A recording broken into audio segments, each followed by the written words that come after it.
Por que mentimos?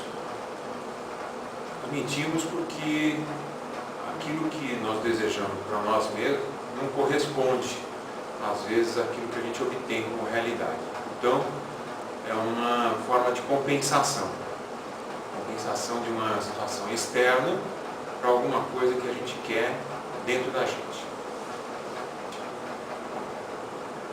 Acho que elas mentem com facilidade. Em primeiro lugar, as pessoas mentem e mentem com facilidade porque isso daí é uma característica social. Se as pessoas forem acostumadas a não mentir e a falar a verdade e as consequências da verdade, elas não vão ter necessidade de mentir. Elas têm condições daí internas de suportar esse mal-estar. Aí depende, porque se a pessoa tiver convicção na mentira, ela pode não ter características que a gente vai poder detectar. Quais que a gente poderia detectar?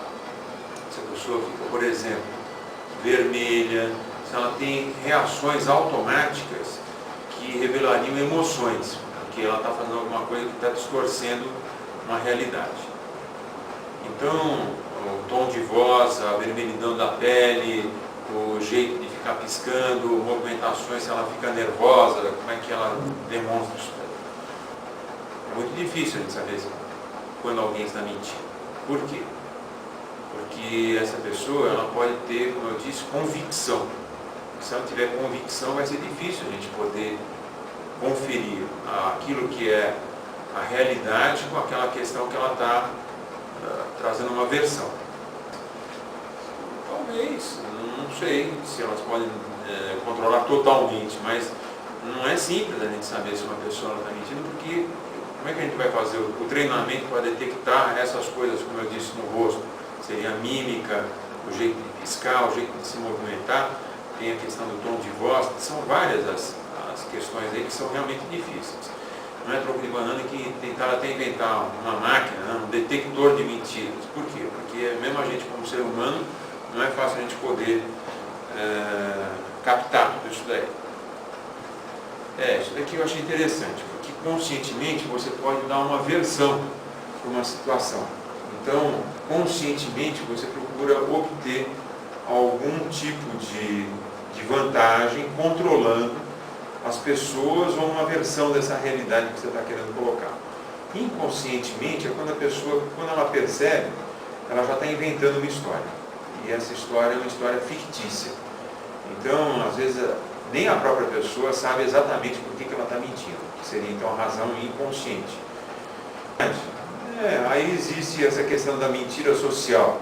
Olha, eu não fui na sua casa porque eu estava muito ocupado, eu não te telefonei porque eu não tive tempo. São mentiras socialmente aceitas dentro de algum contexto social. Eu acho que as pessoas vivem em sonhos e a política é tornar possível alguma coisa que a pessoa imagina.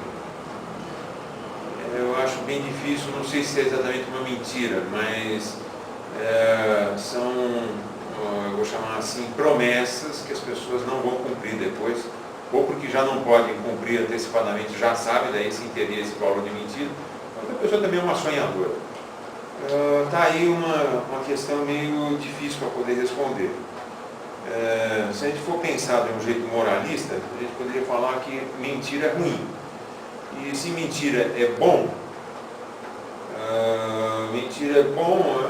acho que a mentira as pessoas procuram obter alguma vantagem. Mesmo que seja, então, como eu falei, distorcer a realidade, confundir a outra ou as outras pessoas. Porque, como eu disse, isso daí vai contra a realidade. Então, a gente, para poder viver num contexto social, nós temos alguns pactos.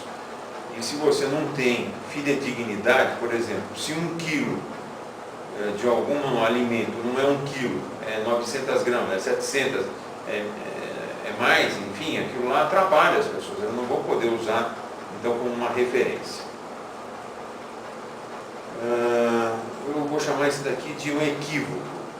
É quando você passa a acreditar numa situação de uma tal forma que você acredita realmente que aquela situação é aquela que você está descrevendo, mas ela não está bem fundamentada. Por quê? Porque nós vivemos de percepções e depois vivemos em função dessas percepções, que são sensações, a gente elabora pensamentos. E daí, então, a gente pode ser confundido através, então, dessa percepção inicial e traduzir uma situação como sendo a verdade. Eu vou falar assim, é muito comum quando as pessoas pegam e perguntam para o outro, foi isso daí que você falou? Às vezes a gente escuta coisas que a outra pessoa não falou, a gente distorce. Acredito que sim.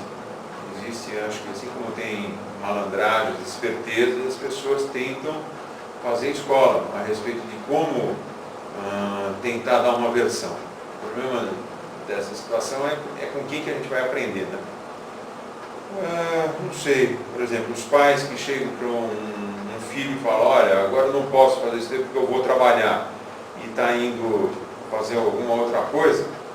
Então essa mentira inicialmente parece ser uma mentira inofensiva, mas depois ela vai ter consequência sim. Então eu penso que todas as vezes que uma pessoa mente, ela também pode criar uma fama de ser mentirosa. E o moral de toda essa situação é que, uma vez criada a fama, existe daí um problema enorme, porque as pessoas elas perdem a credibilidade. Eu não sei se a imprensa mente, eu acho que o papel da imprensa é de divulgação de notícias. E essa divulgação ela pode ser mais ou menos intensificada, mais ou menos colorida, ela pode ser mais, vou chamar assim, repuxada. E nesse sentido pode haver exageros e que daí podem induzir as pessoas a formalizar conceitos, então, que não sejam daí adequados.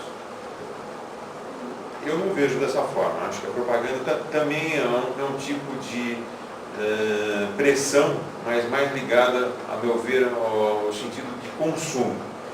Então a propaganda ela pode ser mentirosa, sim. Mas eu acho que isso daí tem a ver com algum tipo de sedução, para poder facilitar então com que as pessoas passem a acreditar numa verdade parcial. Essa situação me engana que eu gosto, eu penso que isso daí não é bem assim. Nenhum de nós gosta de ser enganado. Agora, a verdade, ela, via de regra, ela não é bem quista muitas vezes, porque ela é dolorosa. Mas eu penso que as pessoas preferem sentir a dor da verdade, porque é uma só, do que a da mentira, que pode ser várias. Então o sofrimento é muito mais extenso. Mitomania seria a pessoa que tem, vamos chamar assim, o hábito, né? Ela seria viciada, então, em mentir. E se ela é comum, se você for pensar em mentiras sociais e pequenas mentiras, talvez ela seja muito mais comum do que a gente supõe. Porque as pessoas mentem em horário, puxam minutos, contam várias versões sobre a mesma situação para não arcar com consequências. Mas a mitomania é considerada, em termos psiquiátricos, uma doença incomum. Ela seria, então, portanto, rara, e ela não teria essas características que eu apontei, porque ela seria realmente para grandes mentiras, mentiras enormes. Eu sou dono de terra, eu sou dono de fazendas. Acho que sim. A pessoa ela pode ser conscientizada de todos os males que ela está causando para ela e no contexto social. Então, a mitomania ela seria passível de um processo psicoterápico. Olha, eu acho que eu não menti, eu falei todas as verdades aqui e segui as crenças que eu também procuro ter. Agora, se me perguntasse se eu já menti alguma vez na vida, eu iria falar que eu já menti várias. Mas hoje essas coisas que eu fiz aqui como resposta, essas formulações, não contém nenhuma mentira. Essa daqui é a minha versão.